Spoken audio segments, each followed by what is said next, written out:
4 տարի առաջ այսօրը Պուտինը Արցախը հանձնել է Ալիևին։ 4 տարի առաջ 2022 թվականի փետրվարի 22-ին Ռուսաստանի եւ Ադրբեջանի նախագահներ Վլադիմիր Պուտինը եւ Իլհամ Ալիևը Կրեմլում ստորագրել են ռազմավարական համագործակցության մասին հռչակագիր։ Խիստ կարևոր է նշել, որ այդ փաստաթղթի ստորագրումից ուղիղ 1 ամիս հետո Բաքու է այցելել Ռուսաստանի Դաշնության պաշտպանության նախարարության բարձրաստիճան պատվիրակությունը Ռուսաստանի ցամաքային զորքերի հրամանատարի տեղակալ գեներալ-գնդապետ Կիմի գլխավորությամբ։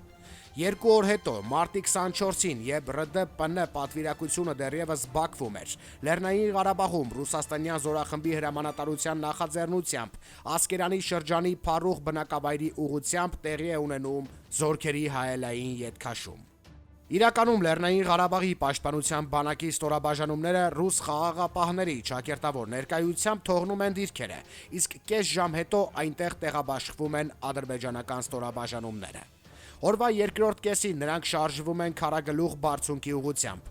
Երրորդյա մարտերի արդյունքում բարձունքի մի հատված մնում է ՊԲ եւ ԱԱԾ հատուկ նշանակության ուժերի հսկողության ներքո, իսկ ադրբեջանցիները մնում են Փարուխի բնագծերում, տարհանելով մի քանի տասնյակ խաղաղ բնակիչների։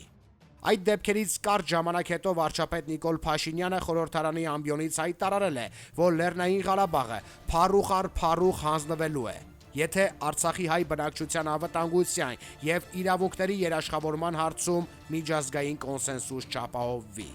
Հետագա իրադարձությունները հայտնի են, վերհիշելու անհրաժեշտություն թվում է չկա։ Հարկ է միայն հստակ արձանագրել, որ Լեռնային Ղարաբաղի ամբողջական հանձնման եւ նրա հայ բնակչության բռնատեղահանության պայմանավորվածություն ըստ էության Ռուսաստանի եւ Ադրբեջանի նախագահների միջև ձեռք է բերվել 4 տարի առաջ, 2022 թվականի փետրվարի 22-ին։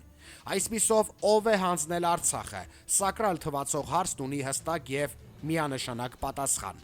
Արցախը հանձնել է Ռուսաստանի Դաշնության նախագահ Վլադիմիր Պուտինը։ Նյութի աղբյուր, Առաջին AM։